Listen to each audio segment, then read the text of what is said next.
that's probably not the aborted landing procedure that they learned in training. Here's the entire video.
So whoever's filming this basically just watched the plane just shoot off the end of the runway and then casually walked like 3 or 4 feet and then just kept recording. They didn't say anything. They're just like, oh yeah, off the runway.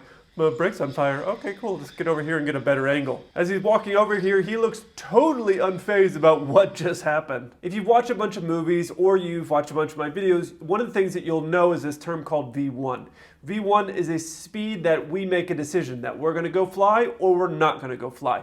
That's an exact pre-calculated speed before you even get out onto the runway. That V1 speed will change depending on how heavy you are, all the different conditions that could be going on. So for us, we might have a V1 speed of 150 knots, and then we might have one at 160 knots. So you have a huge range when you have a larger aircraft. On a smaller plane, it's not going to be much of any difference really. And depending on you have 2 people on the plane or just 1 person on the plane, it's pretty much the same either way. So you can see here they're rolling down the runway, and then right here they make the decision to put on the brakes. You can see all the smoke that's coming out. We have this V1 decision speed because we're trying to avoid this exact situation here where you burn out your brakes, probably blow out your tires, and then of course end up in the sandbox at the end of the runway. That sheet that you get is going to look different on every aircraft and depending on your airline, but this is what it looks like on my aircraft. We get this printout before we go to the runway. All the speeds are loaded into our computer, which show up on our screen, and it's checked usually 3 different times.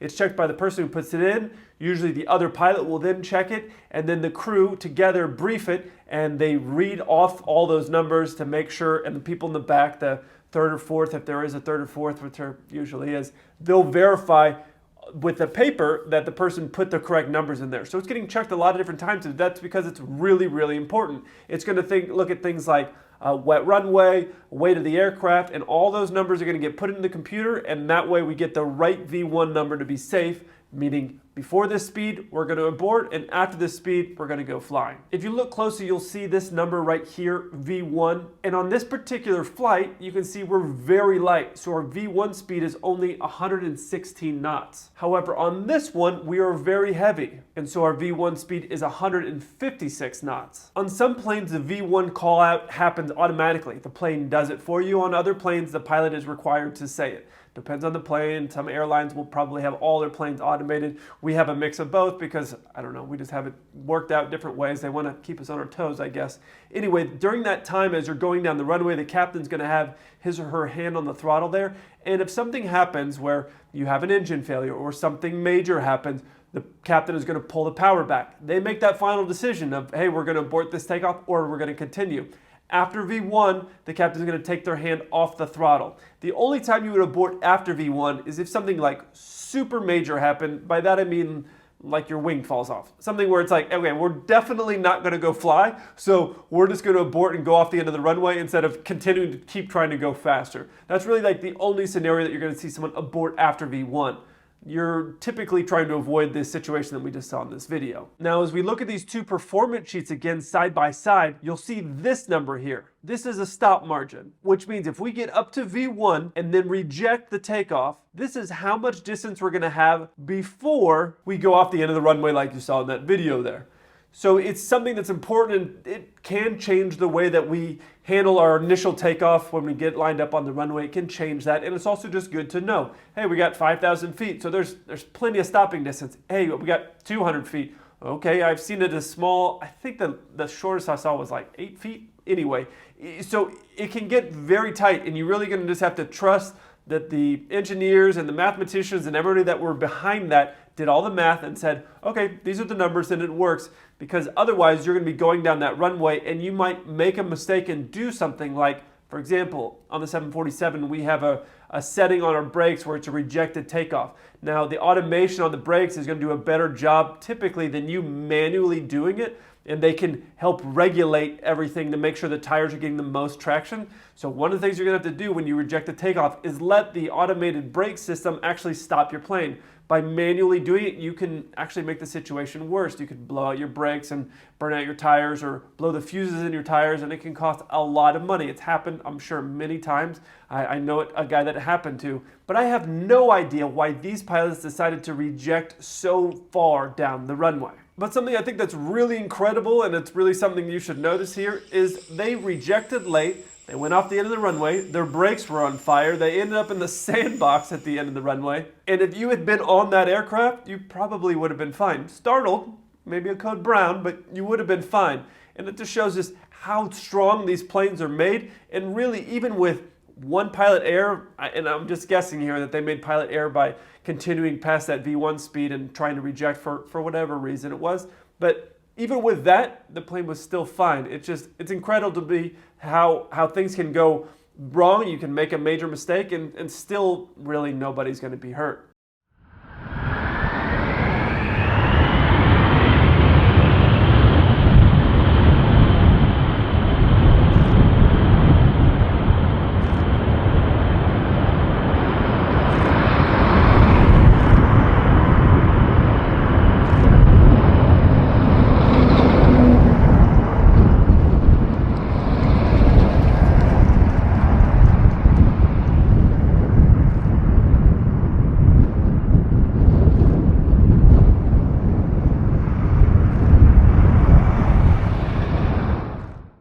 One of the coolest things that I do in my job is I get to fly to a lot of military bases. Most airline pilots don't typically do that.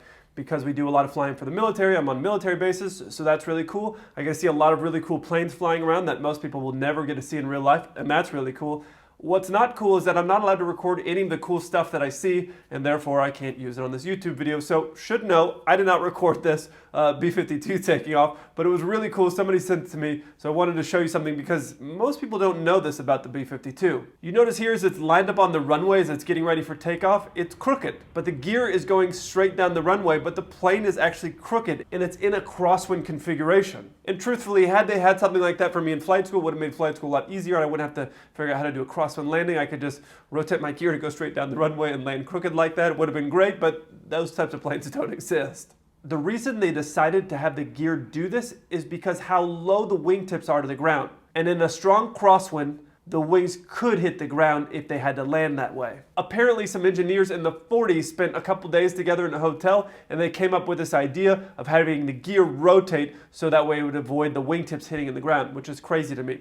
Now you may remember I've talked about PJ, was a guy who used to fly B-52s right around the Vietnam era, and we used to fly corporate jets together. And he was telling me about this. This was the first time I'd actually ever heard about it. He would say that they would get the wind from the field, they would figure out what their crosswind component is, and then they would just basically dial it in. So as soon as everything came out, the gear would line up like that. They would do a normal flare, just like I always talk about we do in a crosswind landing. We do a normal flare, and then I kick the rudder. I push the rudder in about 10 feet off the ground. So normal flare, 10 feet, I straighten the plane out, and that's my style. That's the way I like to do it. What they're doing on the B-52 is normal flare and do nothing. Just land like you're going straight down the runway, which has got to be a weird sensation the first few times that you do it, because it's something you get taught very early in flight school is how to handle a crosswind landing. So this must be really weird to do the first few times. As you look at this plane, just realize how old this aircraft is and that it's still operationally functioning. That to me is incredible. And as you see this plane go down the runway, you might be thinking, wow, this is crazy that this plane is so old and it's still functioning. To me,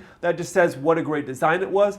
And you might also be wondering, why don't they have more planes designed to do this so that way the pilots don't have to rotate the rudder as we get down to land? Well, airlines are not going to spend the money to design something to do this on a large plane like a 747. They're not going to spend the money to do that. It's not too hard to push the rudder in, and we don't have a wingtip problem unless you pull the wing down. But if you do it right, you can handle it. On this plane, I think the risk factor was just too high, so they decided not to do it.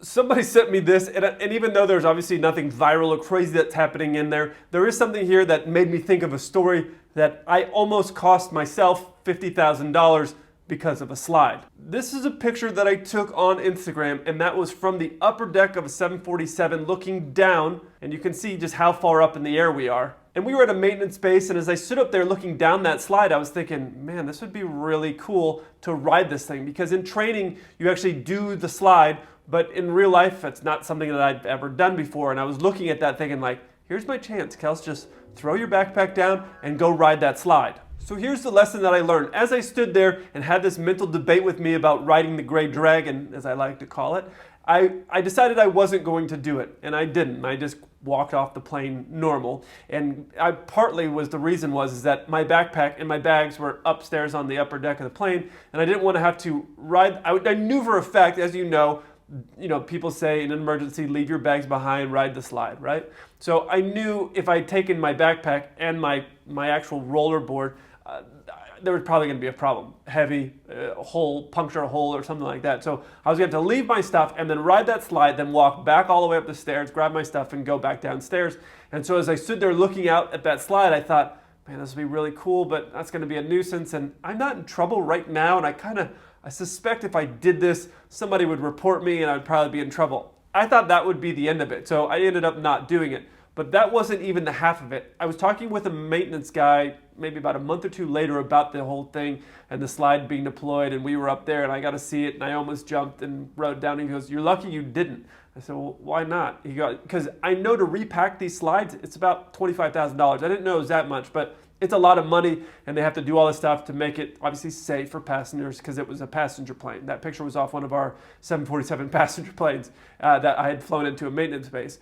So as we were looking down there, he was saying, here's the thing to know. When they repack a slide like that, not used, $25,000, which to me is crazy, but everything in aviation is like 10 times the price that it should be. But he said, if you had ridden that slide, it makes it a used slide, which means they have to do a full inspection to make sure that it's safe, that there's no holes, no punctures, all this other stuff.